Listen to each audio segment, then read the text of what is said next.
Yeah. Good evening, class. We are starting tonight's lesson. The last time we met, we discussed about documents and deliverables in project management. So we were able to complete that topic. We studied a lot of documents, try to understand them, how to use them, and try to know when to apply them. So we are going to move into the techniques, because some of these documents we studied, you need a technique, you need to apply a technique in order to produce them. So we have different techniques you can apply in project management in order to come up with a particular result or outcome. So now we've seen the documentation, deliverables. Let's look at various techniques. After the various techniques, it doesn't end there. You need technology, which is tools, call it tools, that you will have to apply within the technique in order to produce those documents. So with this, I'm trying to make it as simple as possible so that even if you don't have any experience, you can see the way it's flowing and you should be able to, understand it very well. So let's go and look at various techniques we have. We'll try to see how much you can cover. We have up to 10 techniques minimum. There are so many others, but we selected the essential techniques, key fundamental techniques that you must have to, have good knowledge of as a project manager, or as a project management professional.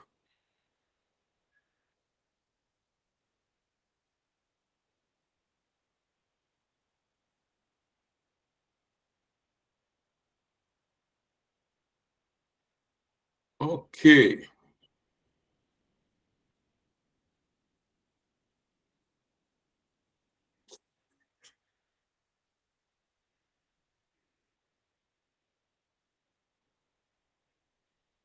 So I hope you can see my screen. If you can see my screen, say hi. Hi, you can see your Hi. Oh, screen. Hi. Hi. okay, Hi. good, Hi. good, Hi. good. That's It's enough. All right. hi. Now, some of you will say, work breakdown structure again. Yes. Work breakdown structure is a documentation and is a technique, is a major technique in project management.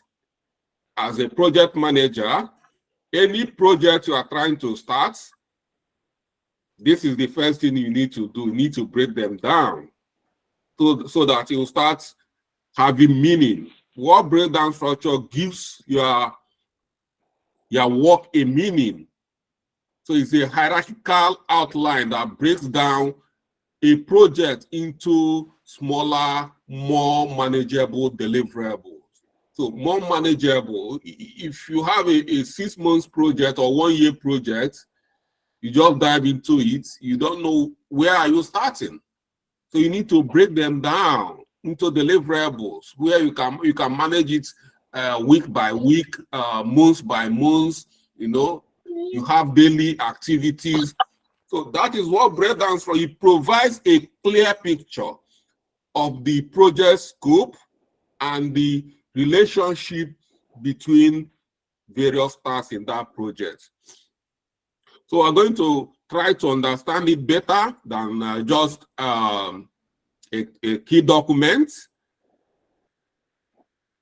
The benefits are many, but we just try to capture this key essential benefit. It improves project planning and estimation. So when you have a clear understanding, you should be able to estimate each of the tasks, because you break everything down into manageable. So each smaller task, you have to be able to quantify it, estimate it, and know the worth of time and the cost. Secondly, enhance communication and stakeholder understanding. So you understand how you manage stakeholders and even your team members, because every team member must not work in every stage or every deliverable. So every stage have different stakeholders you work with.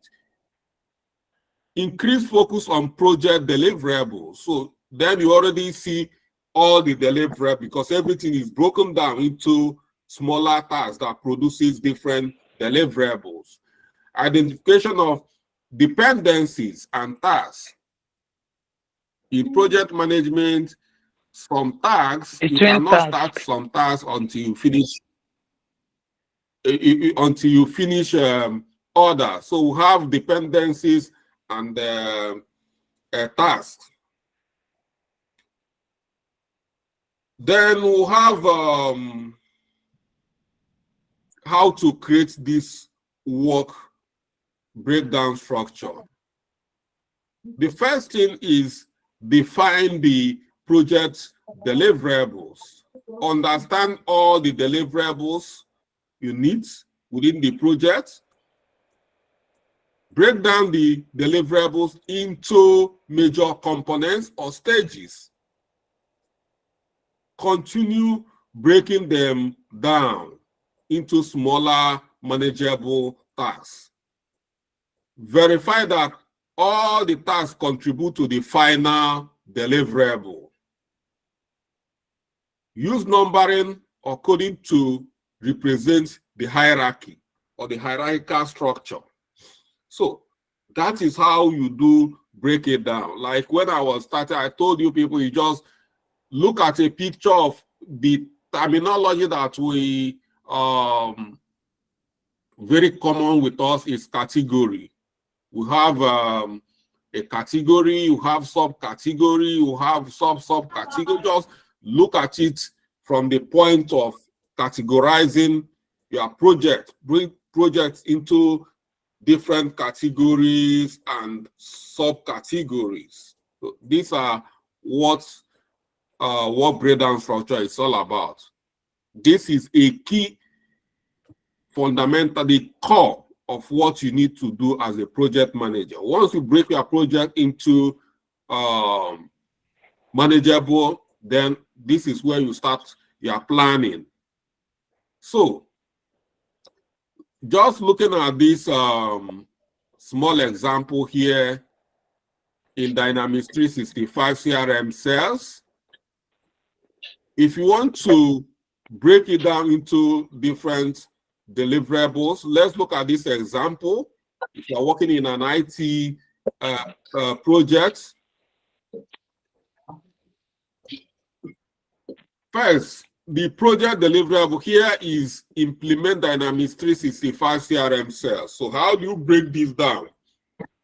The first is major component. You break them down into major component and major component 2. So the first major component is system configuration, and then the other one is data migration. So you see it's broken down into 2, system configuration and data migration.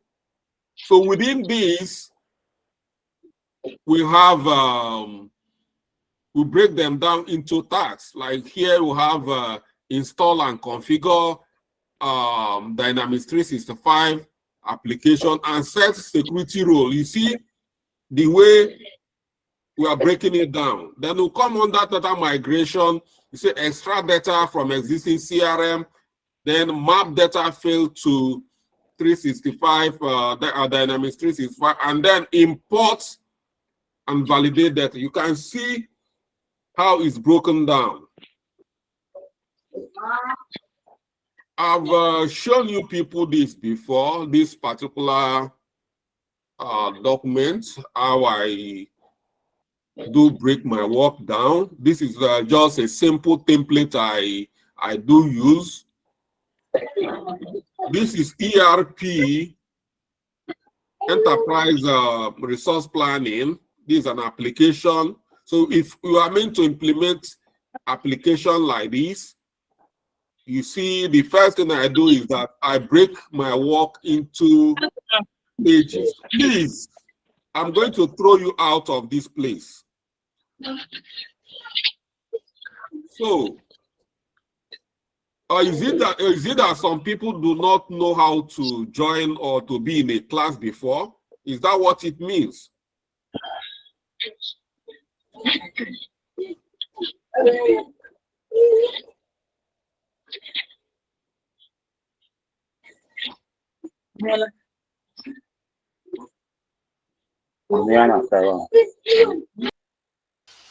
This is very annoying. What is all this?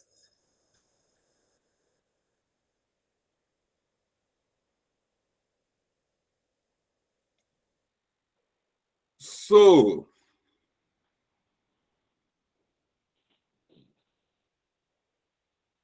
you see the way this is broken. I break this work into 5 stages. This is very important. You need to understand how this works. Even if you don't understand everything, this is the key of being a project manager. If you don't know how this works, it's going to be difficult. So this is broken down into stages. I've shown you this so many times. And each phase, you have initiate stage, planning stage, and that's it. Within every of these stage, I have key tasks here. You see the task here? Once this is broken down into these tasks, the next thing is going to be how to start allocating time and money and assigning to different team members. But the first thing is to break it down. Assigning, duration, the time is not easy. You cannot just break them down and say, okay, 1 day, 2 days, 3 days. It's not easy. There is another technique which we are going to dive in after this breakdown structure to understand how to get time allocation. It's not just, you can't just come and start assigning, so you have to pay attention, because I'm trying for us to move sequentially so you understand how this works. After breaking this down and creating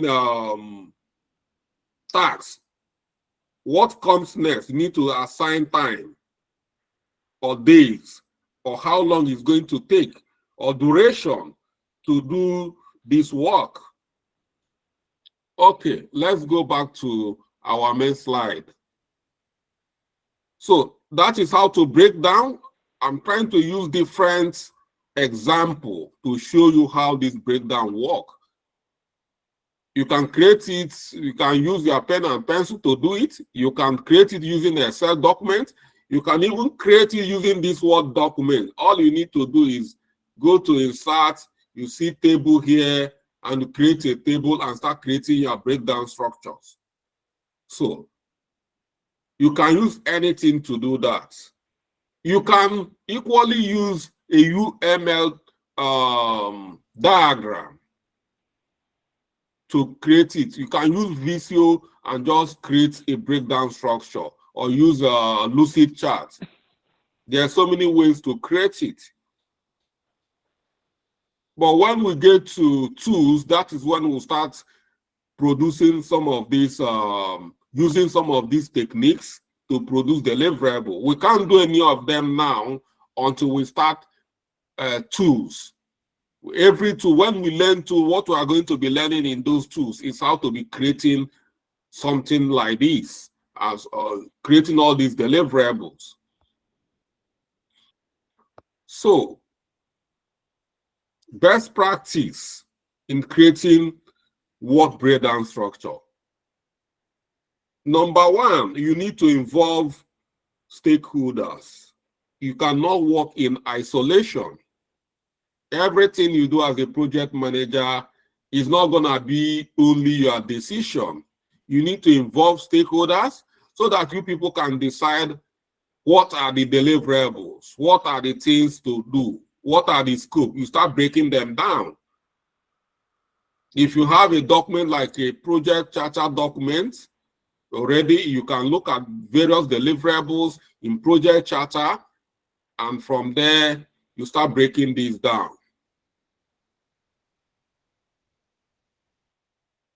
Then use clear and concise language for tasks. Your tasks should be as clear. The description should be very, very clear. Ensure the work breakdown structure is complete and reflect the entire project scope. Review and update the work breakdown structure as the project progresses. So if there is added deliverable, like we know that in projects, over time, people can come and say, maybe a major stakeholder, I want an added deliverable. It's welcome, but the only problem is that it has to be well documented and approved before a project, and you must state we've discussed this before, you must state the impact of adding more scope within the existing scope. So when such a thing happens, you need to update the work breakdown structure because more item is added to the project scope. We've already seen this kind of structure. This is how a project breakdown structure can be. This is just a diagram. You can use UML to create this. UML means Unified Modeling Language. This is a language that is being used within the business industry or business analysis.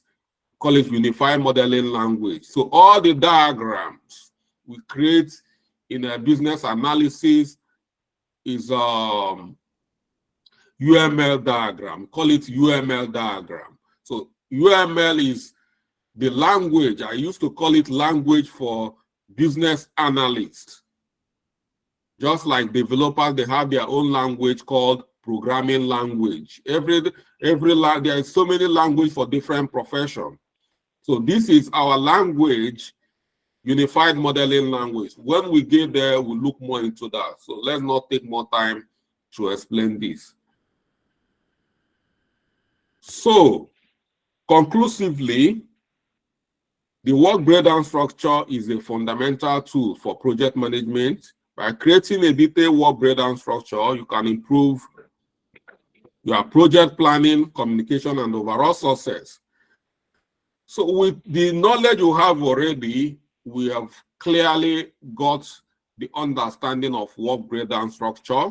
The only thing that is remaining here is for us to do it practical, and we are going to do it practical. So we move on to the next item, and that is going to be what we call program evaluation and review technique. Please put yourself on mute.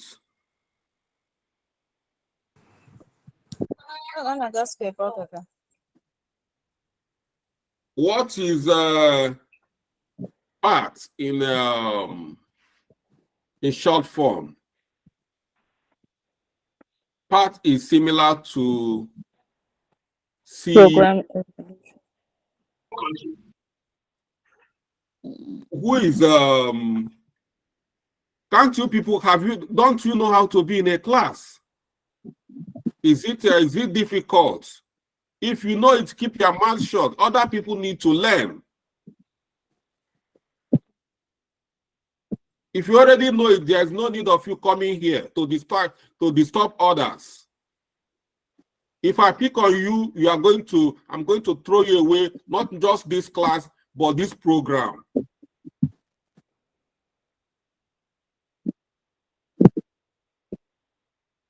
So, like I said, path is similar to critical path method or critical path analysis, which we still need to look as we are progressing.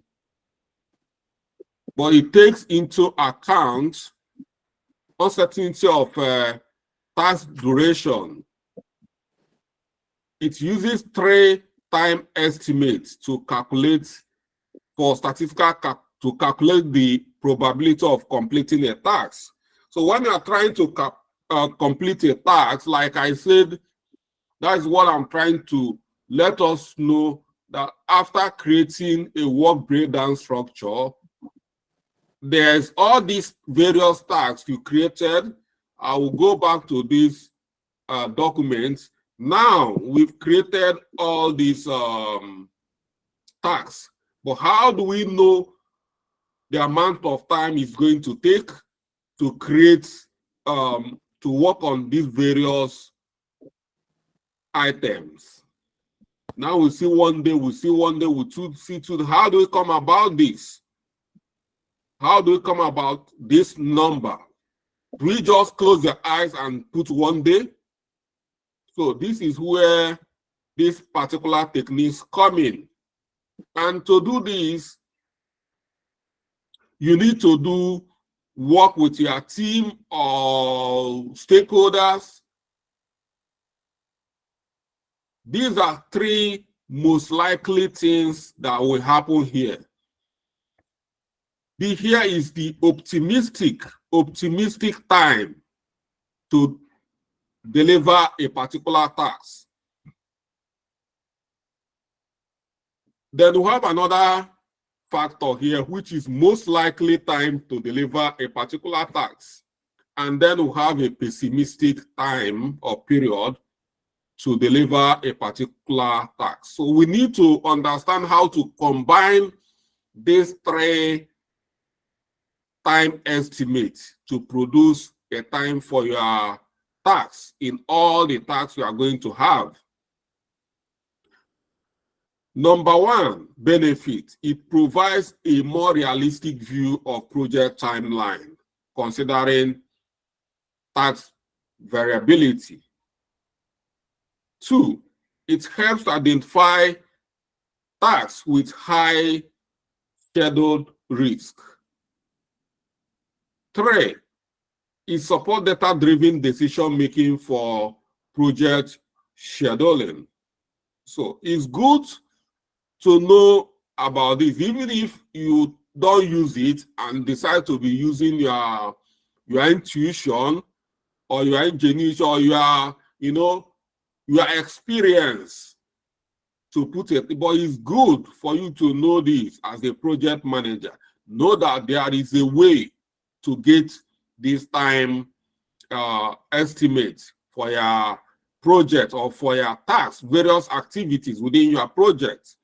So how do we create this part?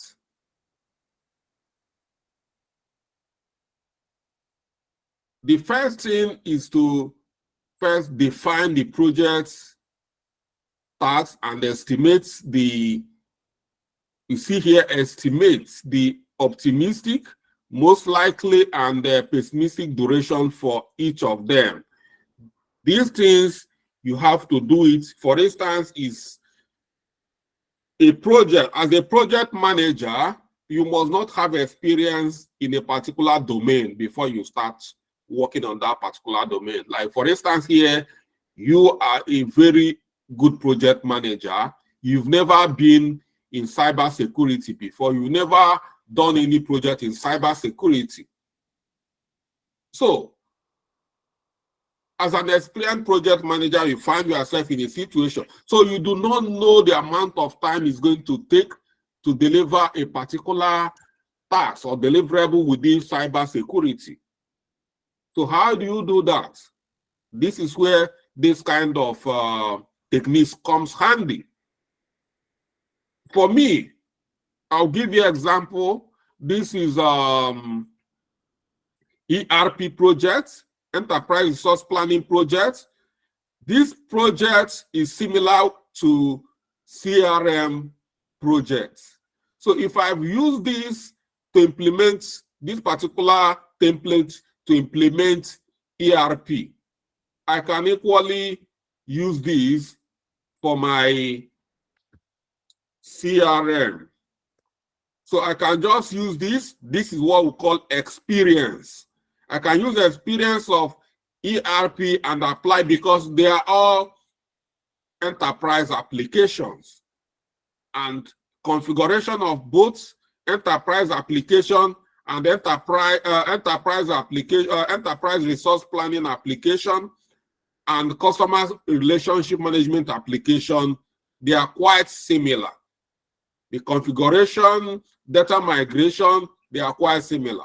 So I can use the knowledge of these and apply it to get my time allocation.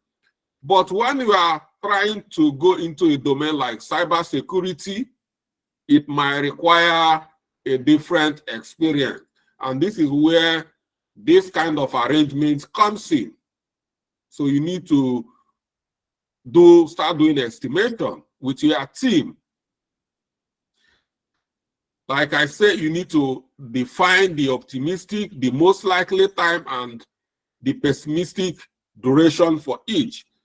Calculate the weighted average duration for each task. Use project management software or manual calculation to determine the critical path and project duration probability. So you see that with this, first you create work breakdown structure, then you use this path analysis to determine the duration of each task, and then you use critical path analysis to understand the most important tasks that you need to focus on and not miss any kind of date within those critical paths. So let's keep flowing.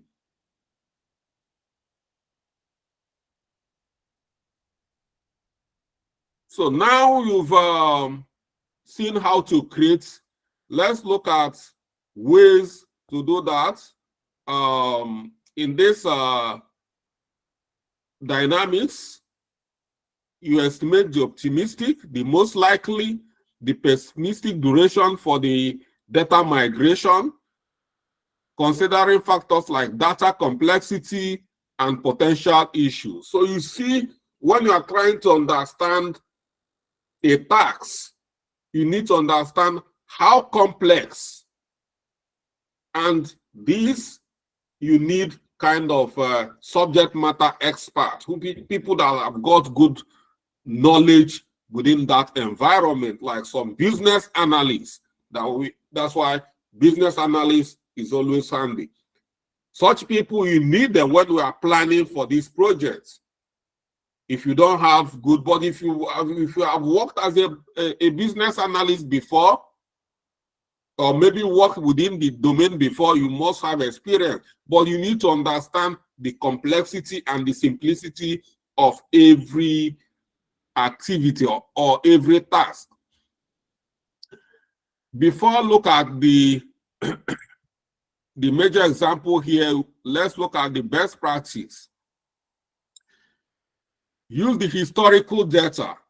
When I say historical data, it means that you have been working within the domain, like when I use ERP and CRM as an example. This is an example of historical data.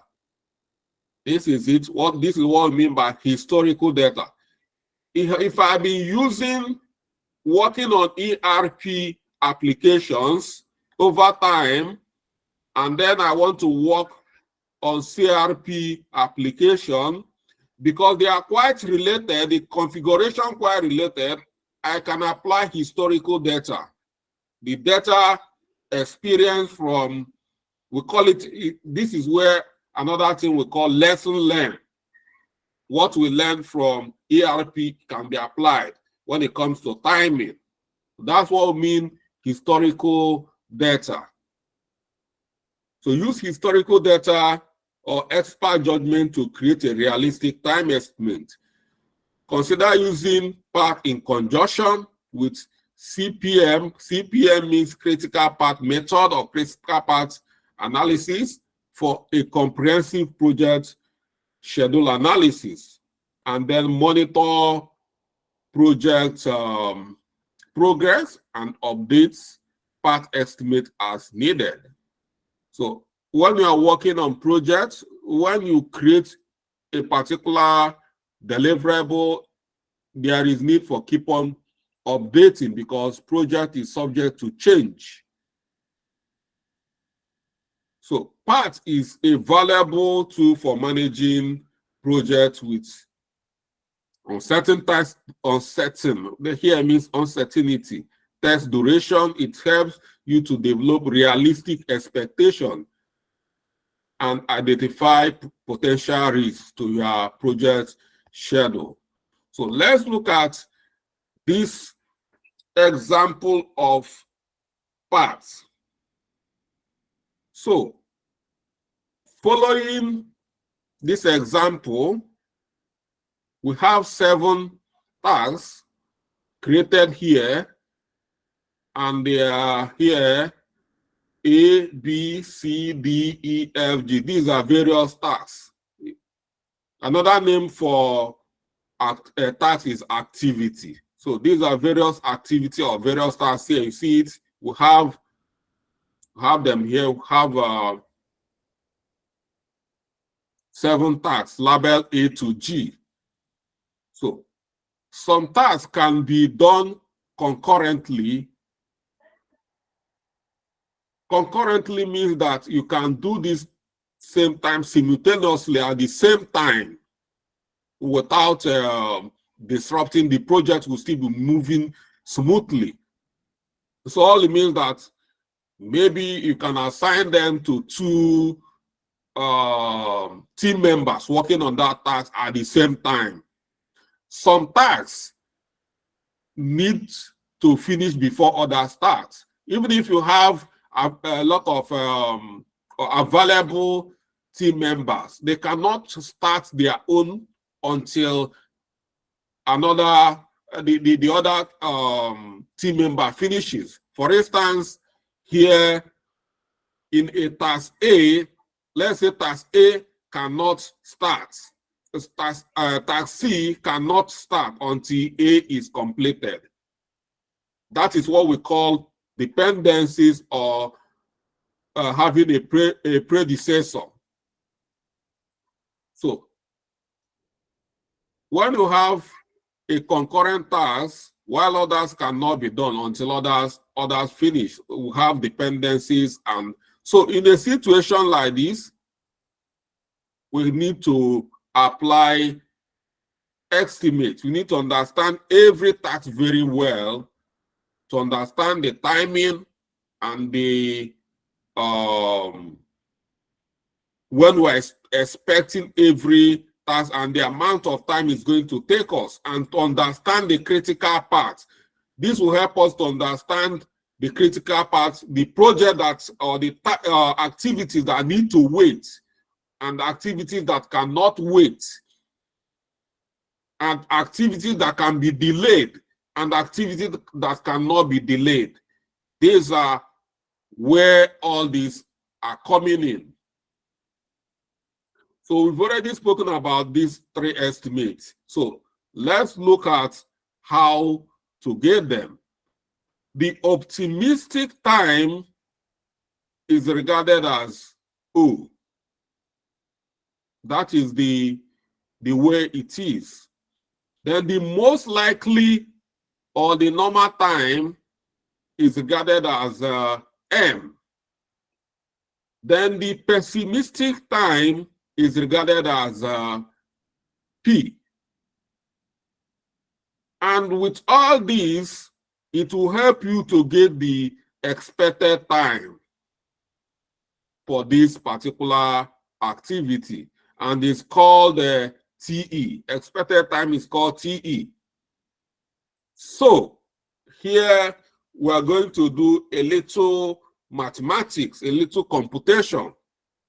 So the formula here, for some of you that are not into mathematics, it doesn't mean it's just a simple mathematics that doesn't go beyond this. So you shouldn't be panicking. It's a simple mathematics, anyone can do it. And the formula is here. So to compute and get this expected time, which is TE, all we need to do is apply this formula. The formula is 0 plus 4m plus p divided by 6. That is the formula. All you need to do is to find 0, find m, find p, and you get TE. So now let's look at our activities, which is the work breakdown structure. In this case, this is the work breakdown structure. Let me see if I can minimize this to see if everything can contain here. So I hope it's not too tiny. If it is tiny, they should zoom it. Just zoom in. It's Is it- No, it's not tiny. It's not Okay. tiny. Okay, no problem. So what we are trying to achieve here is to get the expected time. This is the expected time. So looking at the activity here, this activity represents the work breakdown structure. This is what is supposed to be done. Looking at A, B, C, D, E, F, G. These are activities. You have broken them down into stages under these activities.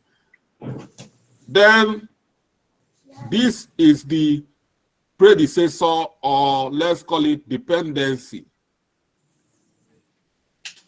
Let's understand the time for every of these activities. To do this, as a team, the team need to, do a brainstorming. Charles.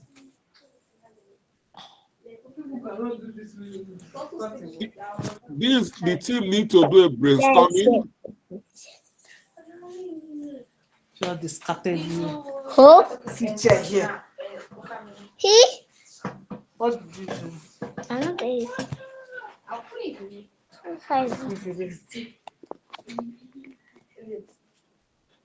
No, that was like that. I think we saw. Okay? Blessing, Okoro, please mute your mic. By the way, put the other down. Go to collect this. I already know. Sorry, guys. I'm trying to remove this lady that's continuing nuisance. So,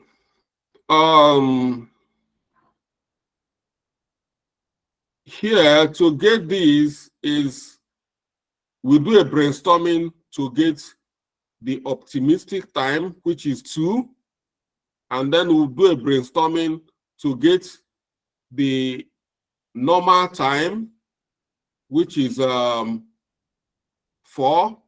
and the pessimistic time, which is 6, and then the expected time here is 4. So if we apply these 2, 4, 6 to this formula, this is what it's going to give us. It's going, if some of us have calculator, you can do that. You are going to get 4.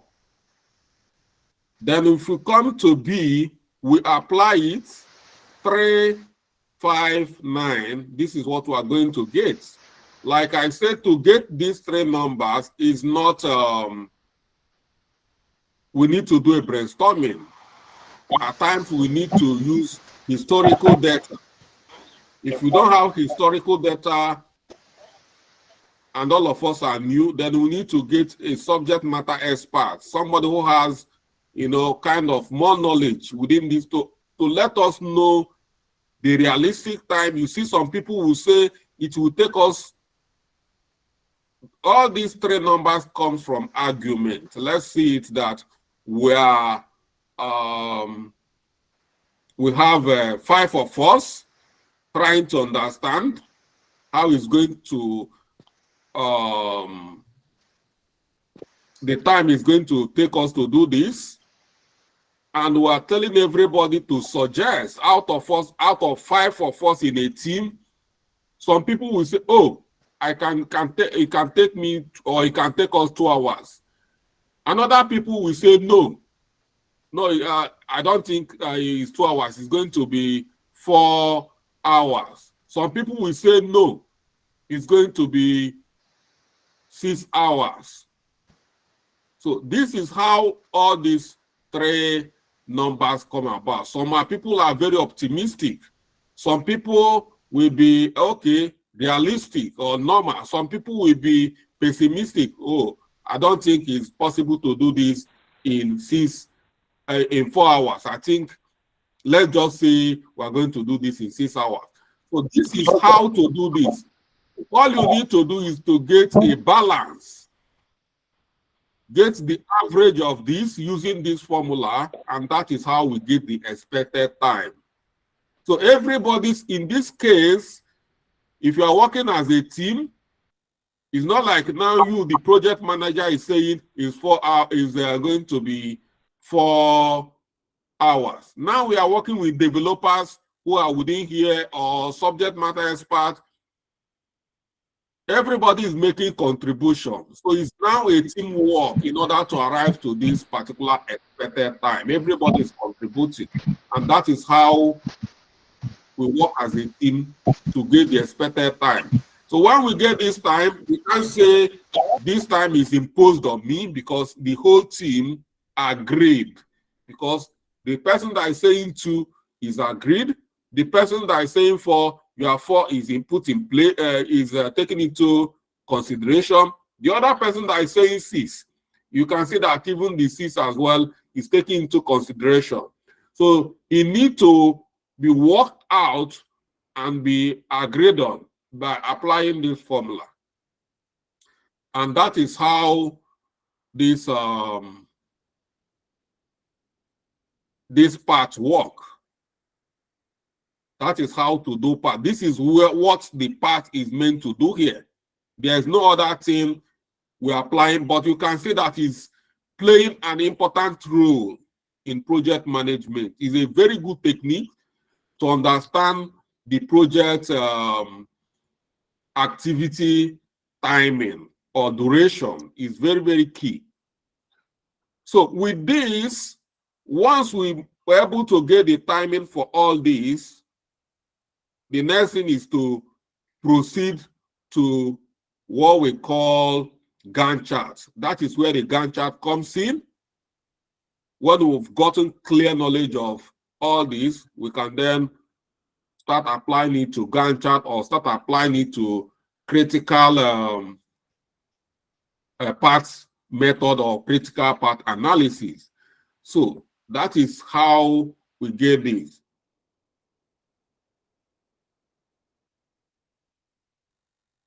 I don't know if on this, because of this calculation, let me see if some people are struggling. Maybe I will take some question here and see, and then we'll move on.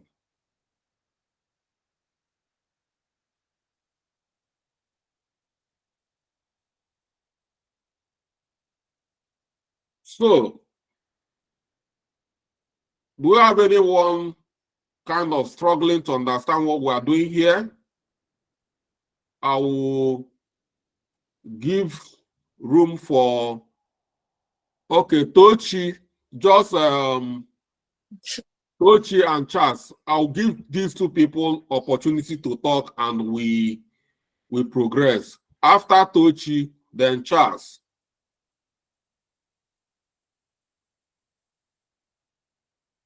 Tochi, we're waiting. We don't have time.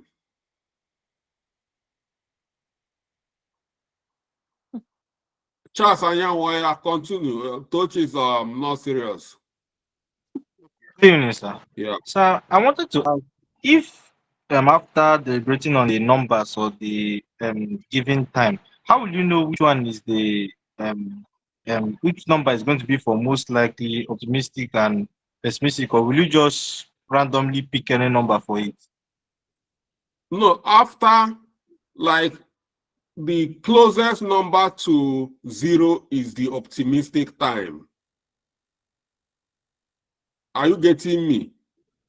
Sir, the lowest number.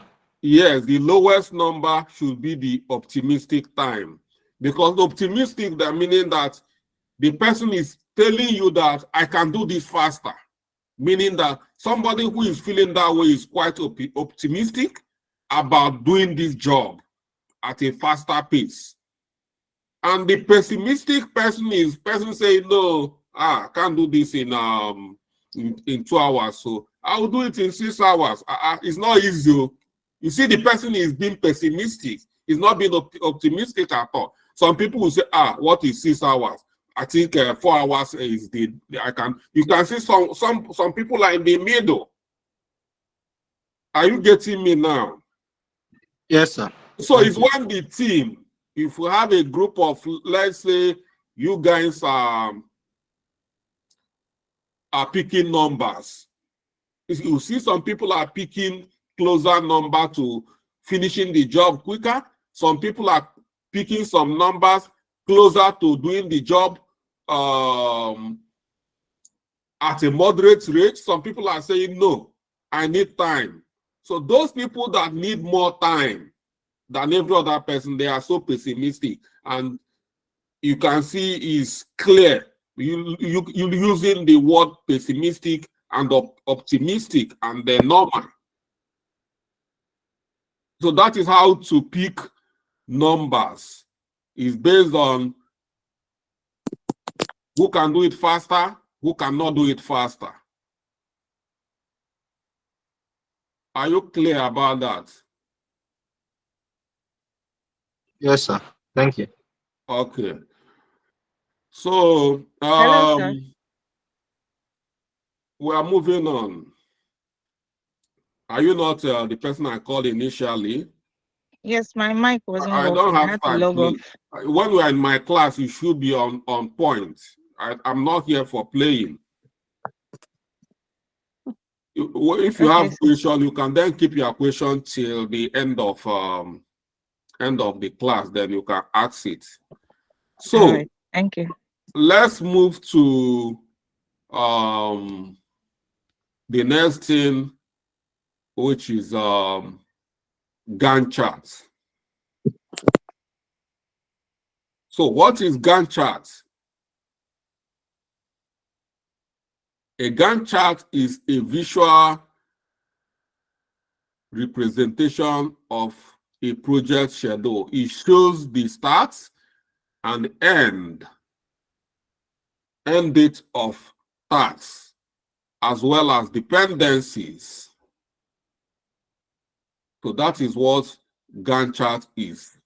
It's a visual representation of project schedule showing the starts and end date of tasks with dependencies. So you can see how this is flowing from breaking the project down into project breakdown structure. Let's use this.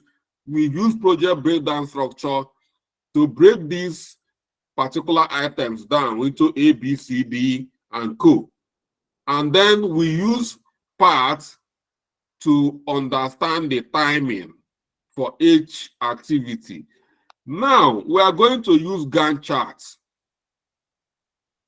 to understand, to look at the visual, how this, the visual representation trying to understand the start date and end date and looking at various dependencies.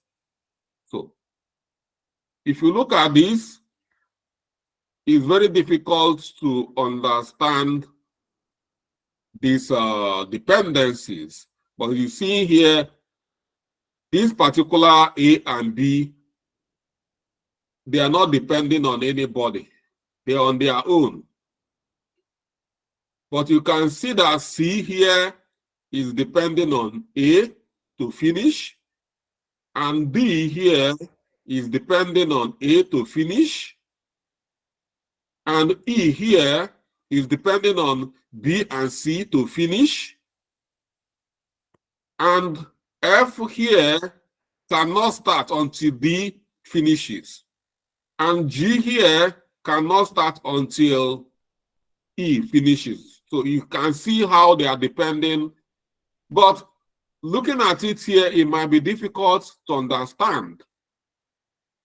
So that is where, because in project management, they try to make everything that you will not have any excuse to say that you don't know what's going on here. They are trying to use every diagram or every documentation or every tool or document to make sure that everybody that is following the project can understand what is going on. And this is where the Gantt chart is coming in. Even if you are not a pro in project management, if you are looking at Gantt chart, you should know what should happen next, because you can see the sequence, how the diagram is flowing. So that is how the Gantt chart is coming into this to help us illustrate visually how these are depending on each other. The benefit here is that improves communication and transparency. Like I said, that even if you don't know anything, everything is transparent. So that means transparency of the project schedule, easy identification of critical parts. So you know what parts are very critical in the project milestone. What is critical part? Some of us might not know what critical part is. In project management, once you apply this or use a critical part, it's telling you that some activities or some tasks cannot be delayed.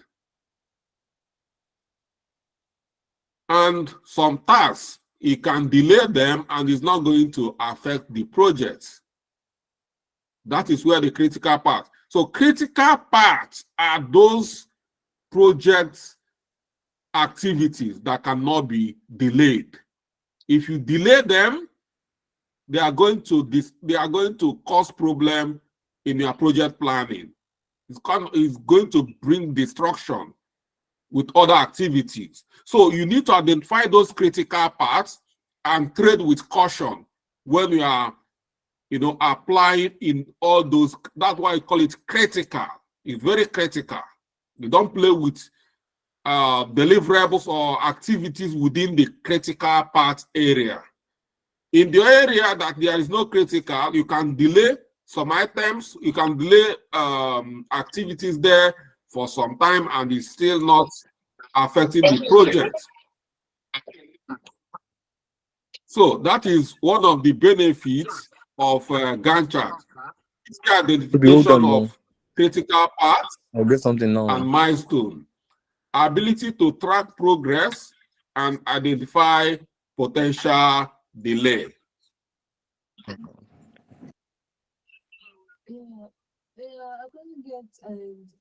Then how do we create critical, Gantt chart? That's close to the building.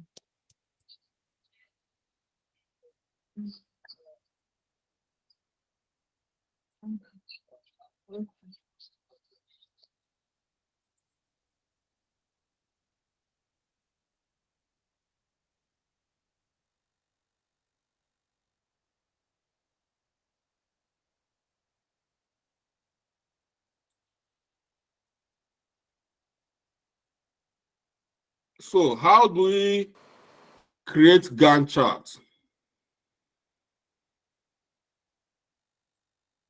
First, list all project tasks, which we've done already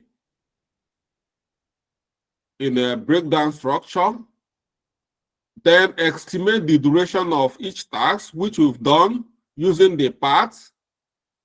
Identify dependencies between tasks, which we've equally done using the paths.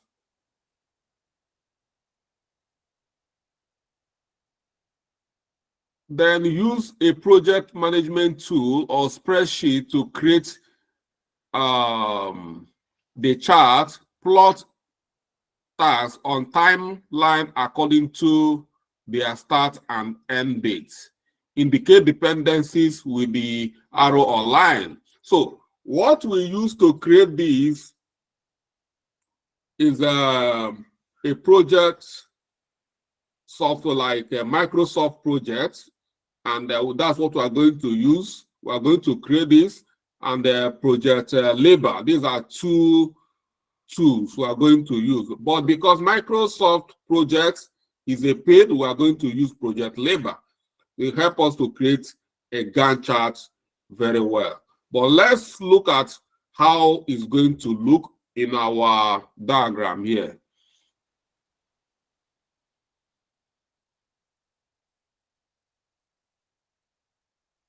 Okay, I'm going to skip this example and move to the main example we're going to use.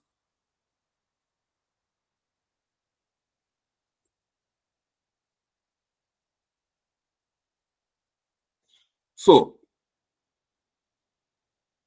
let's look at the best practice before looking at this. The best practice here is that the Gantt chart, in Gantt chart, it keeps try to keep the Gantt chart simple and easy to read. Update the chart regularly to reflect the project progress. Use color coding or symbol to highlight critical tasks and dependencies. So here at it here, if you are looking at this, at this point, increase this a bit.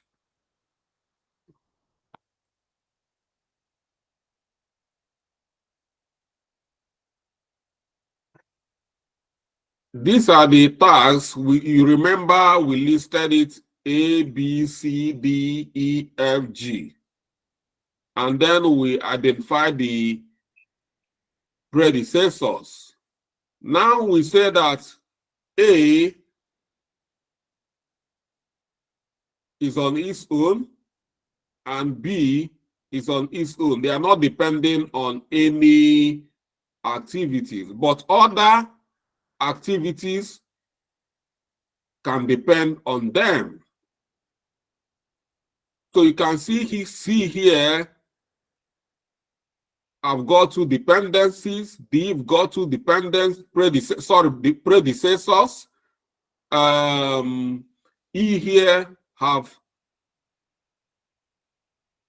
3 and 4 as predecessors, and F here have 5 as predecessors, and G here have 6 as predecessor, and then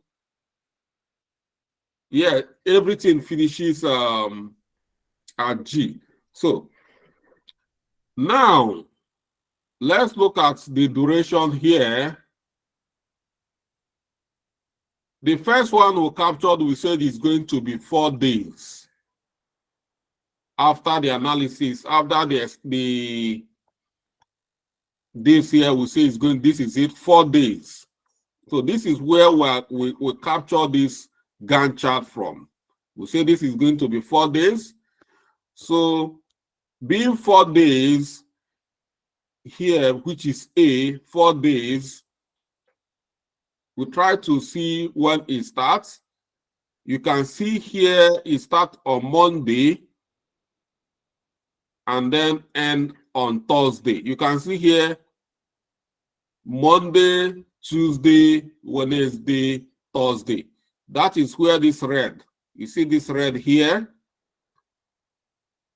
That is where That is the first activity here. And then another activity here is B. You can see B here. We say is 5.3 days, 5.33 days. So starting on Monday, you can see it here. We didn't capture Sunday. This S is Sunday. You can see Sunday there is no work. That's why we are starting on Monday. And then you see this blue line is for activity B.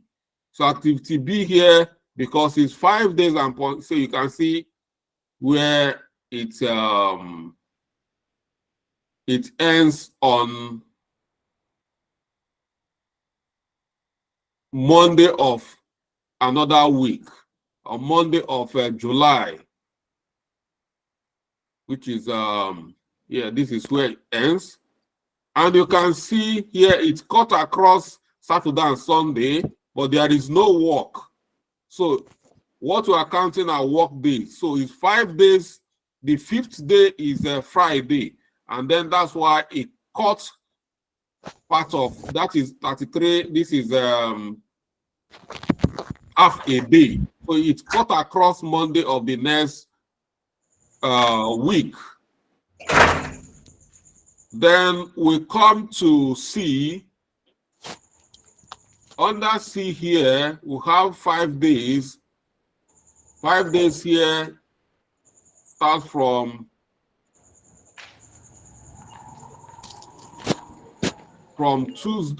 Thursday, and then stop on another Hello, ma. Friday. Why fluctuating in your shop? Everywhere.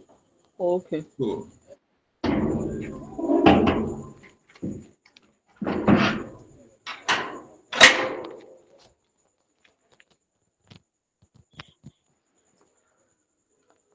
Oh, shit.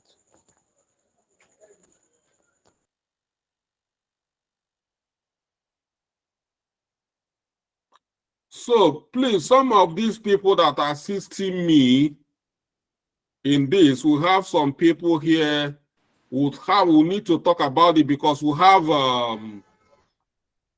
co-presenter with me here. This is what they need to be doing. All these people here, they need to be removed, or they need to be writing their names. Anybody that even if they cannot remove people in my class, anybody who is making noise, I need names of all these people. And if I get their names, I will throw them away from the program. So this is a time we start weeding all the unwanted elements in our midst, because some people are here for nuisance, and we don't want people around us.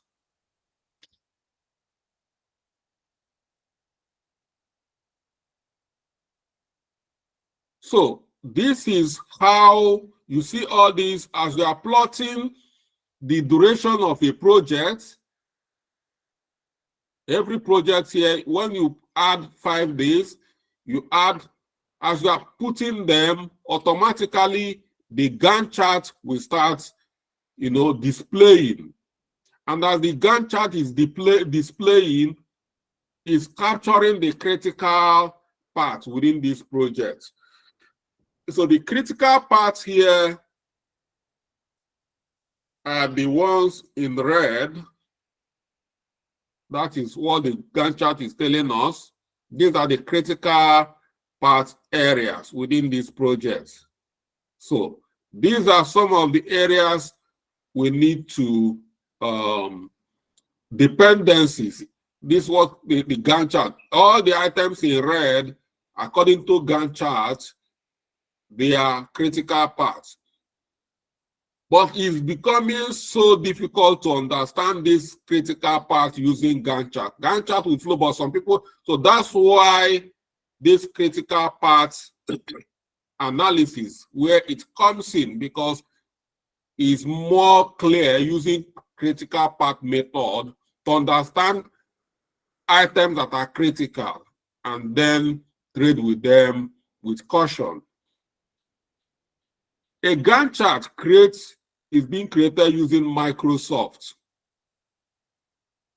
or Project Labor.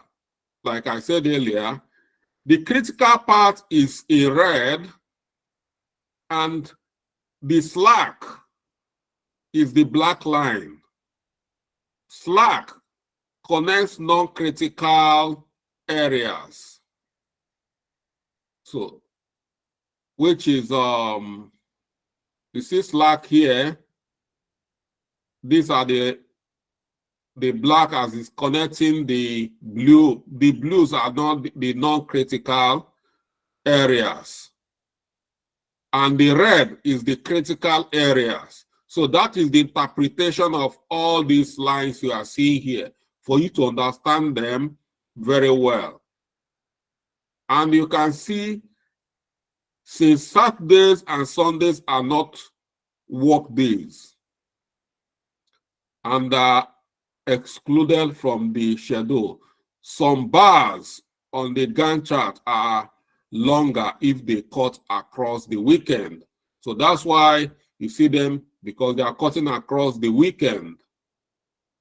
So these are ways we can understand how Gantt chart comes into this. Mainly Gantt chart is just to help us see the visual diagram, how it is flowing, seeing how they are depending on each other, which activities, which one is depending on who. This is where the Gantt chart comes in. So we are going to understand this when we are doing it more practical than just explaining a diagram. Because these are areas we are going to learn practical to become a project manager. Once we know how to use a software like Microsoft Project or Project Labor to plan our projects, that is when we can start calling ourselves project man. Not when we just, this is just for us to understand Gantt chart a bit deeper than just ordinary documentation.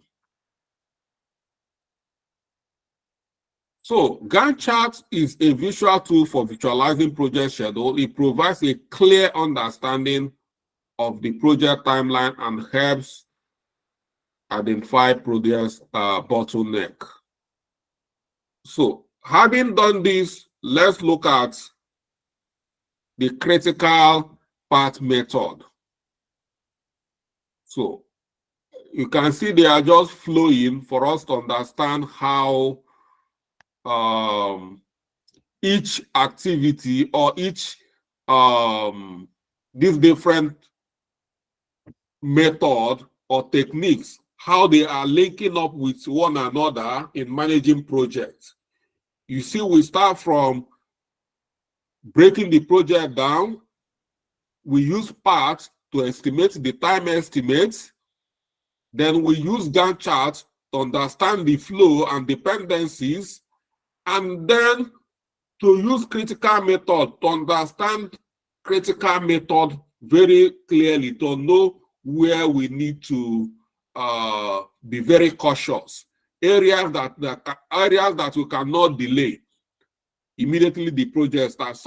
These are some of the areas that we don't need to delay. And some areas can be delayed, but some of the areas, such as the activities in critical path, that's why we call it critical path. If you delay it, it's going to hurt your project. So critical path is a technique for identifying the longest sequence of tasks in projects. Critical path that absolutely must be completed on time for the project to finish on schedule. Delay in any critical path task will delay the project, the entire project. So it's very, very important that we don't delay activities in critical paths. So this is the thing I want us in terms of critical paths. This should be the take home in critical paths. Something I want us to take home here.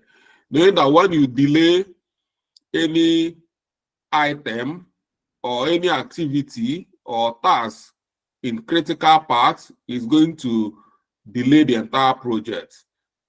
But when you delay activities in non-critical path area, is not going to affect the project, depending on the amount of delay. Or so you cannot delay it more than expected. So the benefits of critical path is: one, improve focus on critical tasks that drives the project completion. Proactive identification and mitigation of potential delays.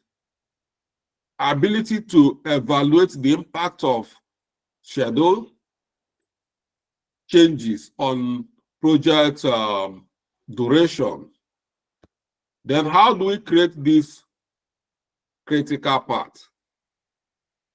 Define all project tasks and duration. We've done that already. Identify dependencies between them. We've done that already. Use project management software or manual calculation to determine the earliest starts and the latest finish date for each task.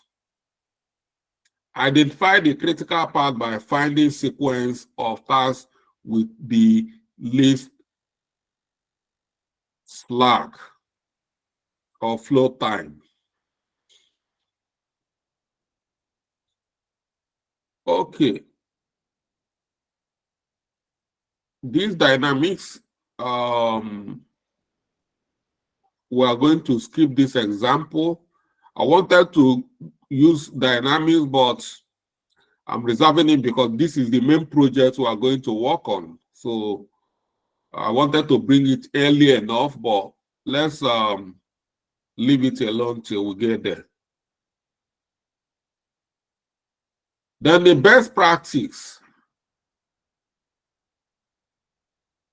use accurate estimates for task duration. Regular updates the critical path method schedule as the project progresses. Develop contingency plan to mitigate delays in critical paths. So, what is it telling us here?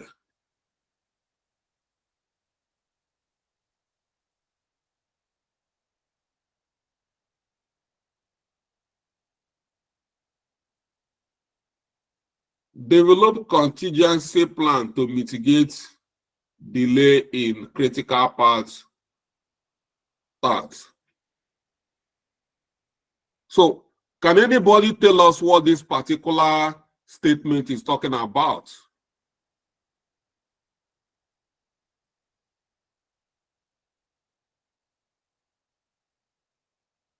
Can anybody try? Okay, so can I can try? Yeah, if you get it, I'll give you an airtime. Okay. Develop contingency plan to mitigate delays in critical path. That means having plan, set plan, day to day, to do plan. So like plan that you have already, that you've already sketched, so that when you see a delay at the front, you can already counter it because you already know what to do. You've already planned it even before that problem comes forth. So meaning that the critical part here is a risk area.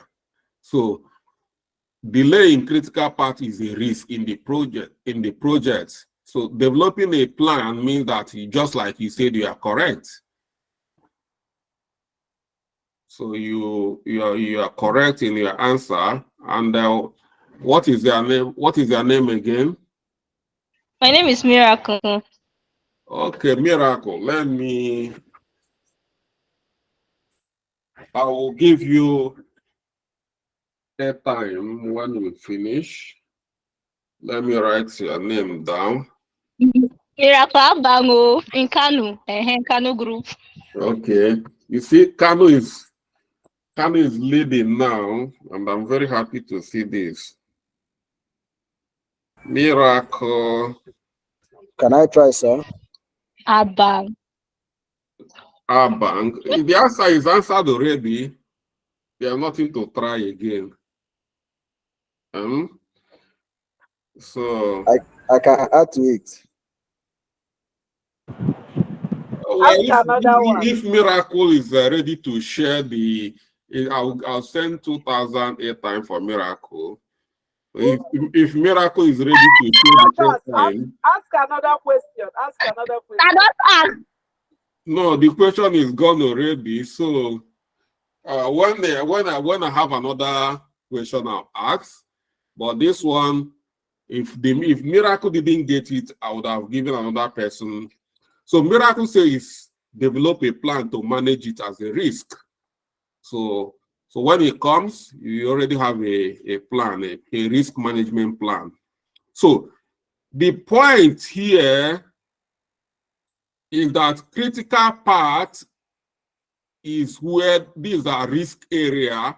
When you are trying to identify risk in projects, critical path will help us to know where the risk lies, and you develop a contingency plan within around these critical path areas.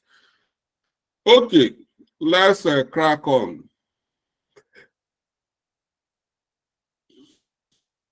So the next step is creating a network diagram. So this is what we've created already. This is let me reduce this to see if I can capture the full.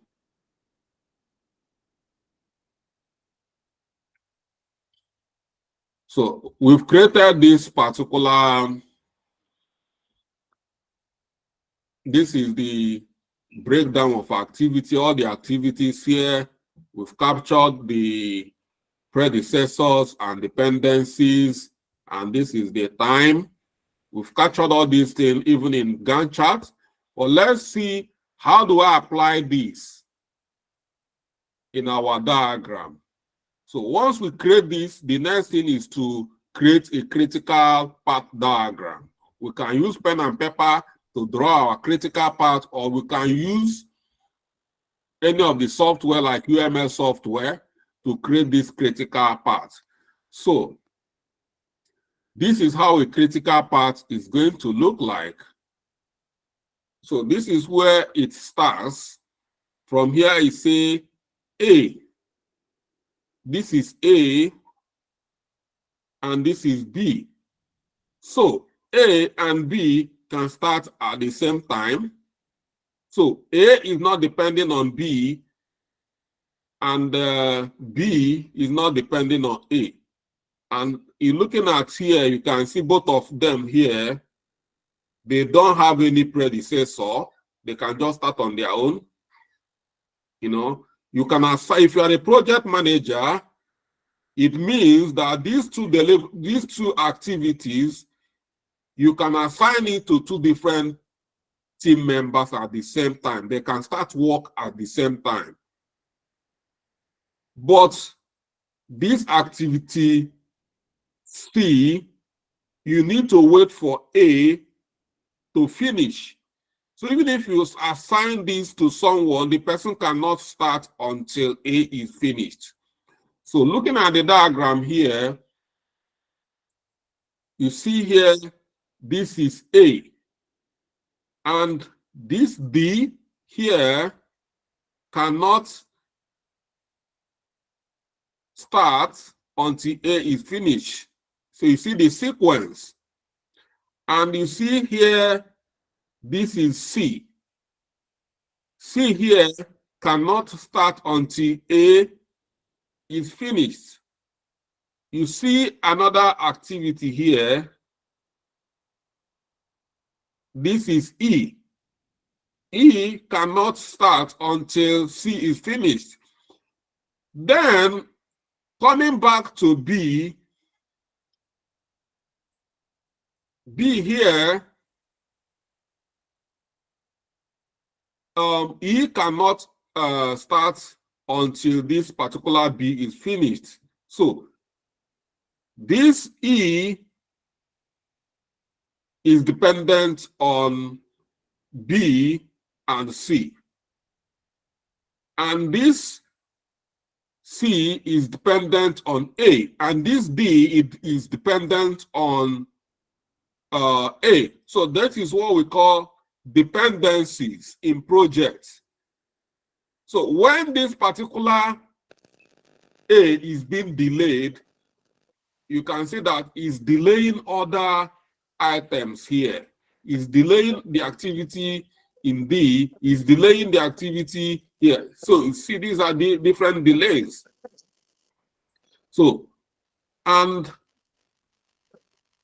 this particular E here cannot start until this is this E, a G cannot start until E is finished. So this is, you see the arrow is showing the dependencies, and this is how they are flowing until they finish the project.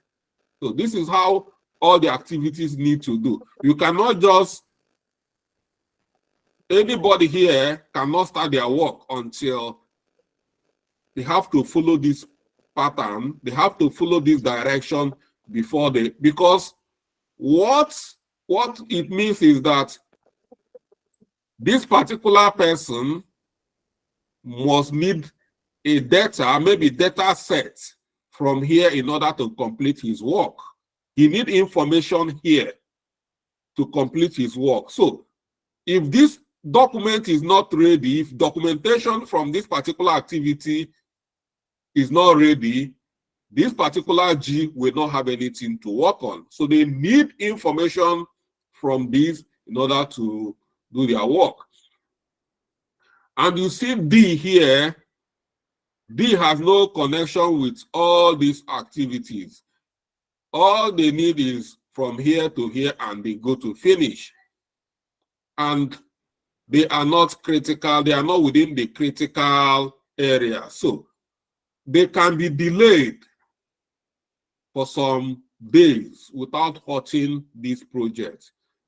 But activities within these areas, they cannot be delayed. So this is what the critical part is trying to tell us.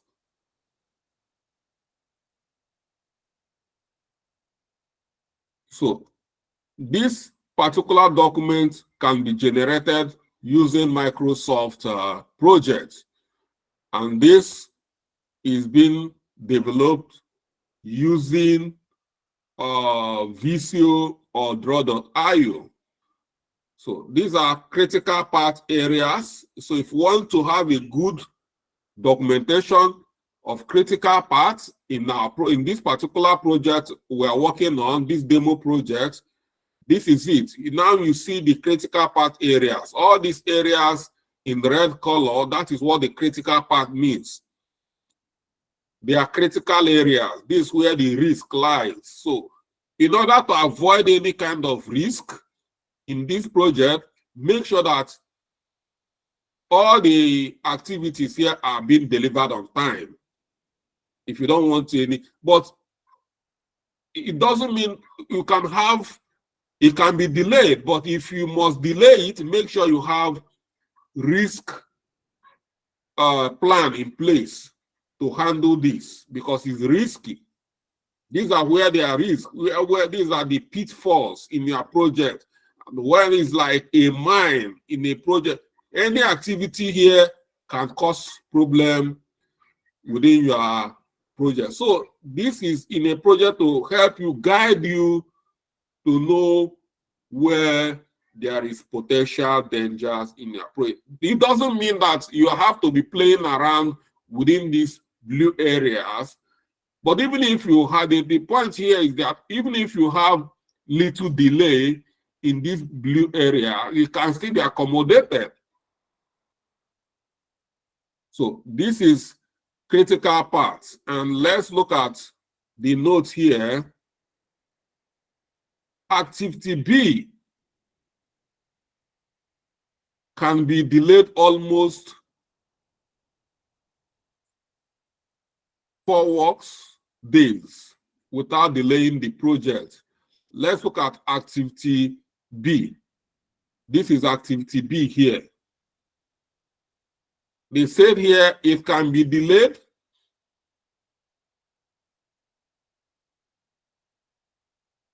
almost 4 working days without delaying the project. Likewise, activity D and activity F can be delayed 4.8 days without delaying or without halting the project. These are the areas, but every other area, when you delay on them, they can halt the project, they can delay the project. So this is what we are trying to learn about critical paths. I tried to use another example to look at critical paths to see if we can have a better understanding about critical paths. So I'm trying to see how we can cook a food using these critical paths to prepare a food called lasagna. Lasagna is an Italian food. I don't know if some of us know what lasagna means. It's very good. We eat it a lot here in UK.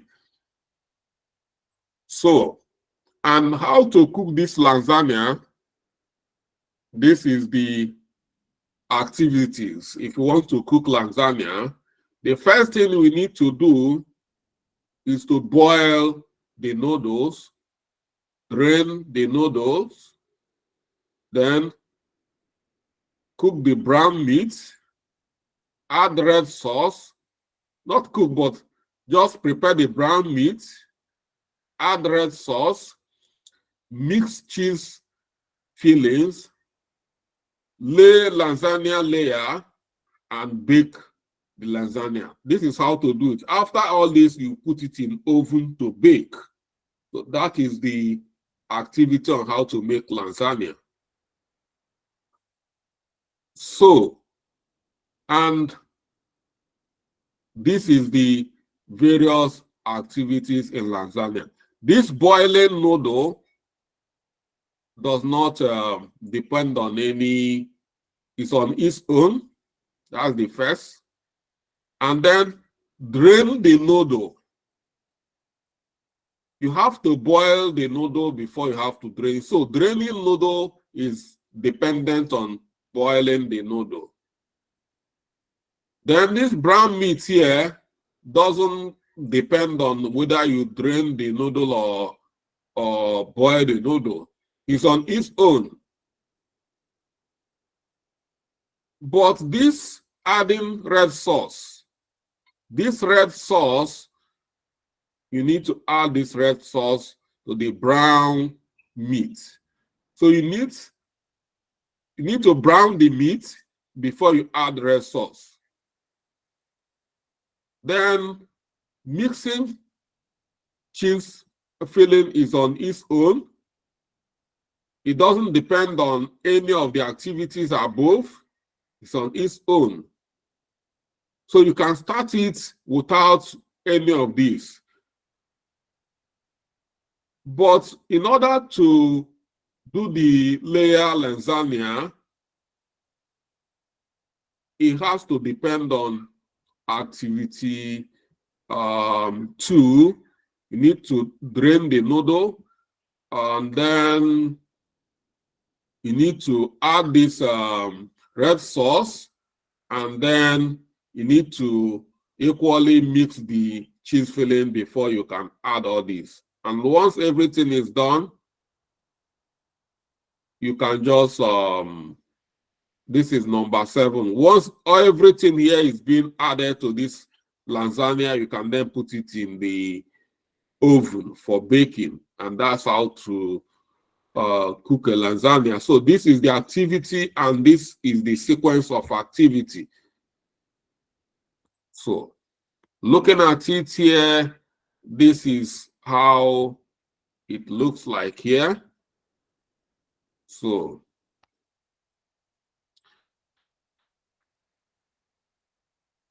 we start here. This is where we start. Boil noodle, brown the meat, mix the cheese fillings. All of them, they are on their own. They can start on their own. Then look at the parts here, from boiling noodle to draining the noodle, and then layer lasagna. And then from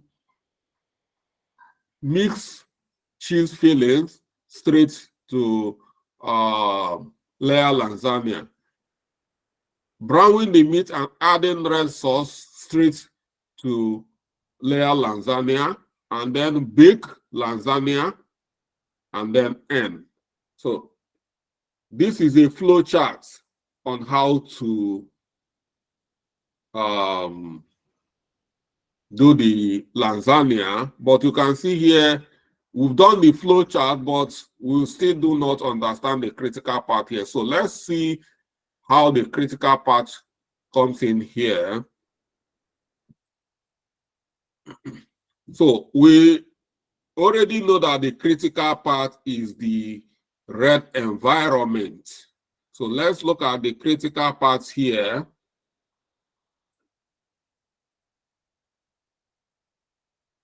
The critical part where we need to be, careful here is boiling the noodle, draining the noodle, and the layer lasagna. Then browning the meat and adding the sauce is not within the critical part. And then bake lasagna and then end. So that is a diagram that just showing us how to cook this food using a critical part method. So the critical part is just to show us area, and the timing. We need to understand the timing here while doing the critical part. So looking at lasagna starts with boiling lasagna is 25 minutes. You say from 0 to 25 minutes. Then the other one here, draining noodle, starts at 25 minutes, from 25 minutes to 27 minutes. So it just takes only 2 minutes to drain the water. So that is it. That is the timing here. And then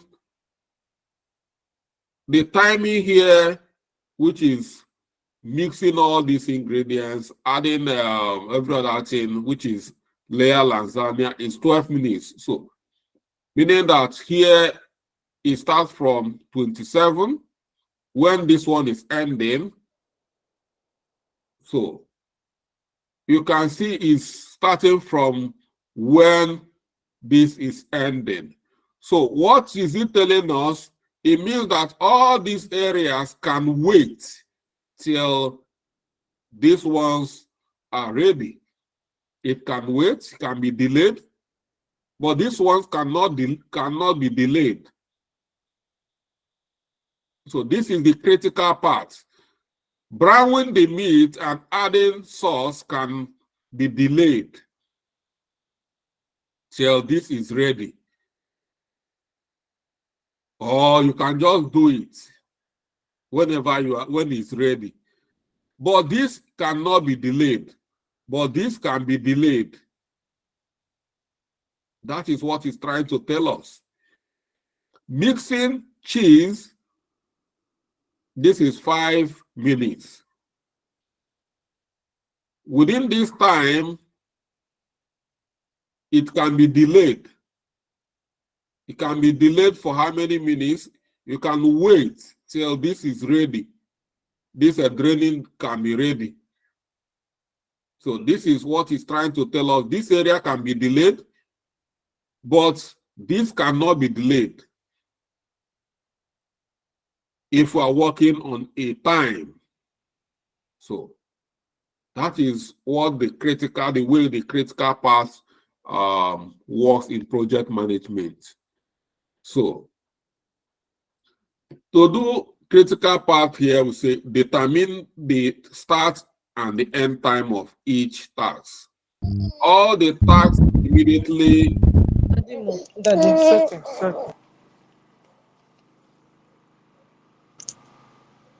All the tasks that immediately start will begin as 0. So all these tasks that start immediately, like boiling noodle, they start at 0 because they start immediately.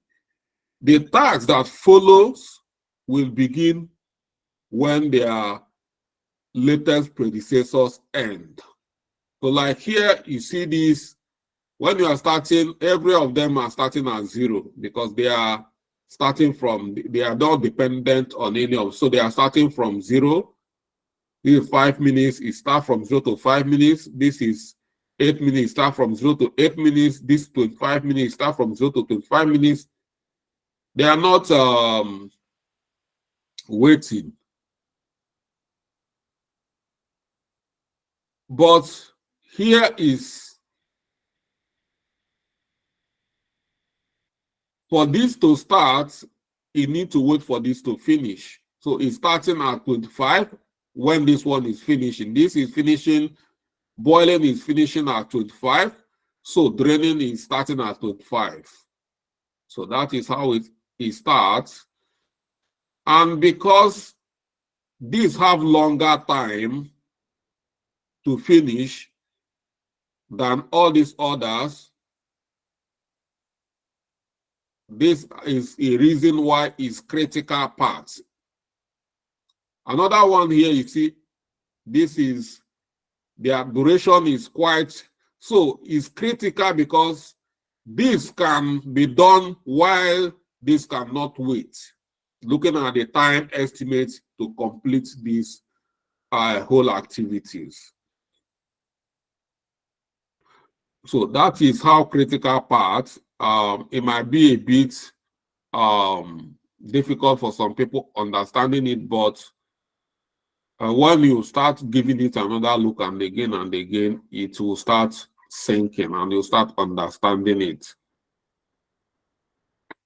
So even if you do not understand it now, I believe when you start growing in project management, you start understanding it gradually. But it's simple, you know, it's very simple when you're trying to pick up.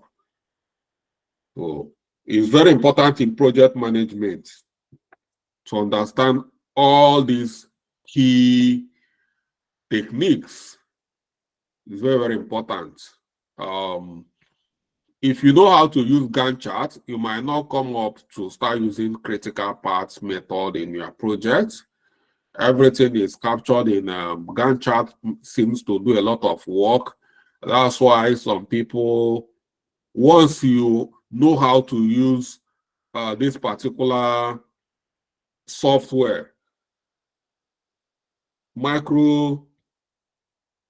Microsoft Project or Project Labor, this kind of software, it helps you to do a lot of work in one document or in one software than you going to create critical path. But all these areas, critical, all these techniques, they are very important. We need to know how it works. You need to understand it. If you are not understanding it now, try to read more about it and get more knowledge or more understanding. Try to find any way that it makes explain it better. If you are not understanding it now, even if it means going to YouTube to search for it to make sure you understand it better, is very important. Like I said, we have so many techniques in project management, but the essential ones. These are the ones I'm capturing here. So all the ones I'm capturing here, anyone you do not understand, go search for it and read more about it. So this is where we are going to stop for tonight. And I will have time to, take few questions from you as usual. But I might not be giving out any airtime to anybody again if you answer because you're asking question here. I'm not the one asking you.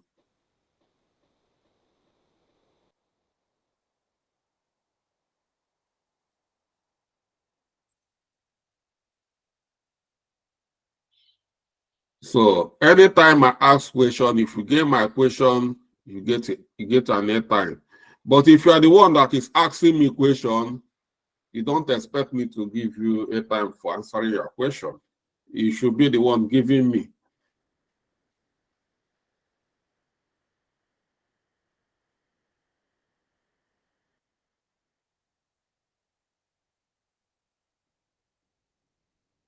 Okay. Let's start from Chiamaka Goodness. Hi, sir. My question is about the formula you gave us earlier. So you said how to get the formula will be to add optimistic plus normal plus pessimistic and then divide it by 6. My question is, what is that? Like, where do you get that 6 that you divide it from? And are you always going to divide it by 6? And also, in the first one where you added, I think it was 2, the optimistic was 2 plus the norm, which was 4, and the pessimistic, which was 6. When you added that, I think your total result was 4. But when I did that, I got 2. So sorry, the total of all of that plus together was 12, and then divided by 6, which was 2. Let's go back there. The formula is the formula. So I didn't manufacture the formula. All the mathematics, they have their formulas, which all of us meet and will start using it. So you just have to apply the formula that is being created by the inventors of that particular method. Okay. So it's always going to be divided by 6. Yes, it's a formula. It's not my formula, it's the formula for that particular activity. I'm saying that you added your own. Let's say if you add it, you must get the same answer only if you are making a mistake. You cannot get anything outside what I got there. So let me share my screen again. But even if you are adding it, you're still going to get, as long as you applied the formula very well, is the answer I got there is what you're going to get.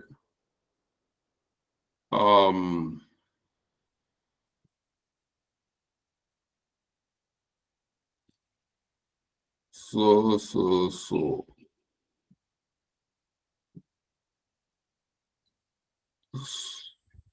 Yeah, this is it here.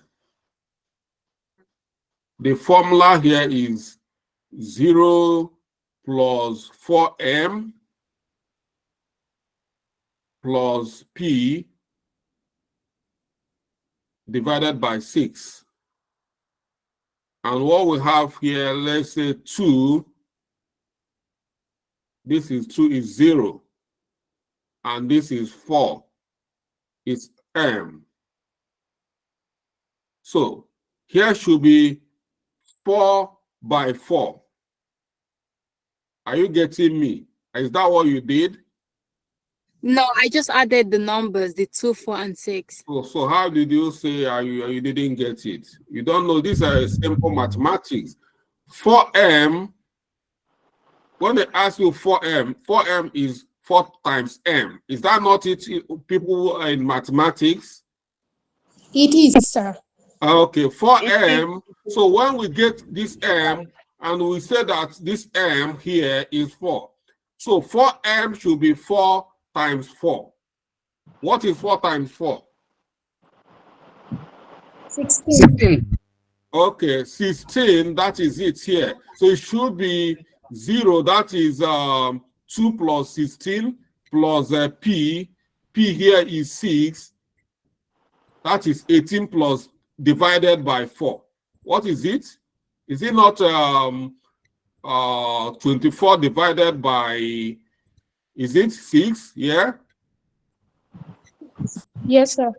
So Yeah. what is the answer then? Yeah, it's 4. 4. So 4. so who is wrong and who is right? Yeah, it's clear now. It's clear now. No, Okay. you're right. I just wanted to understand it. Okay. Are you reading law? You know, it's law students always I hope we have some engineering students here.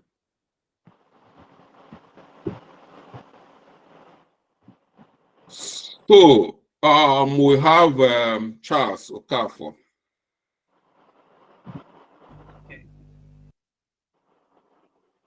Thank you, sir. What I wanted to ask is regarding the chat. Is there any? Come closer to your device. Okay. Can you hear me now, sir? Yes. Okay. I was asking the chats, like the bar charts. Is there any tool that helps project managers to build their charts to enhance their workflow? Their charts. You mean creating a chart? Yes. Like the charts you've been showing us that can help you to track your projects. Okay. I think we'll be talking about I'll be talking about Microsoft projects. Microsoft project is a software. Microsoft project is a software. It's one of the softwares we are going to look at. It's a tool. That is what we are going to use to be creating all these Gantt charts, project plan. It's going to help us to do a lot of work. If you learn how to use Microsoft projects, it's going to help us. So that is what we'll be using to create all these charts. But we can equally create like critical part when we want to create a flow chart. We can use something like Visio or Lucid Charts to do that. These are some of the tools. When we come to tools, what we are doing here is technique. When we come to tools, some of these techniques, we have a tool we are going to use in every technique. So it's just a technique, but there is a tool to use. So the technique, you can use the tool to create different work in different techniques. But these are the major tool here is Microsoft Project. I said that when we are starting, I said Microsoft Project is owned by Microsoft Corporation. It's paid software. It's not for free. But we have one. It's very costly to get the license. But I know some of you are rich. You can get it if you want. But we have a free one so that you won't have any excuse why you shouldn't participate in what we're doing. We call it Project Libre. It's free of charge. So what Microsoft can give you, Project Libre can give you. So don't worry about that. So when we come to tools, we look at tools to create all this documentation and diagrams. Okay. So are you okay, Mr. Charles? Yeah, I'm okay, sir. Thank you very much. I really appreciate it. Okay. Chinaza Jibwo.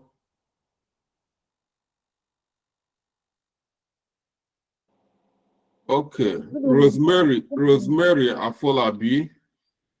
Good evening, sir. Okay. Thank you very much, sir. So my question is, do you have another batch for this class again? Yeah, for this particular batch, we've started this. and we are not having another batch. Another batch is going to be paid. If you have money, We'd like to discuss the technical specifications as well as the sales plan that we have prepared. Okay. Okay, thank you, sir. okay. Stop it. I just So did it because I everyone, didn't want to everybody, ruin our chance of expanding our market. please, if you are, She's being an idiot. I didn't think the person on You're not going to make me change. so Obinna John. Yes, I want to know the full meaning of PAT. That's PERT. We You made stated mention it already. We stated it when we were starting. It's there. Okay. I wasn't here. It was on the this thing when we started. We said our part is program evaluation review technique. So that is the full meaning of PAT. We said program evaluation and review technique. In short form, said PAT. So call it PAT analysis. So I think we are good for tonight. I've given everybody opportunity to talk. So I'll have to see you tomorrow because we have other techniques like risk management,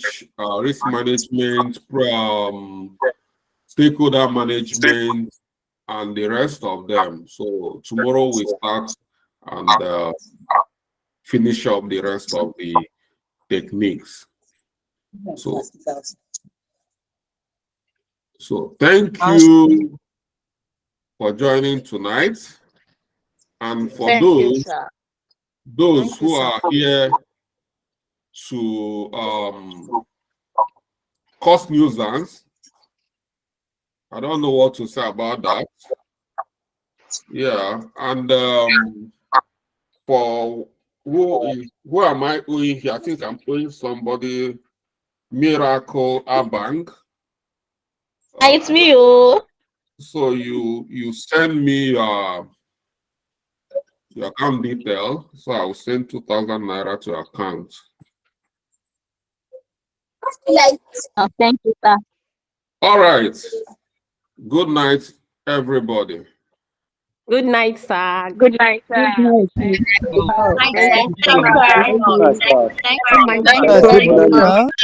night, sir. Thank you very much. I appreciate, sir. Good night, sir. Good night. Good night, sir. All those people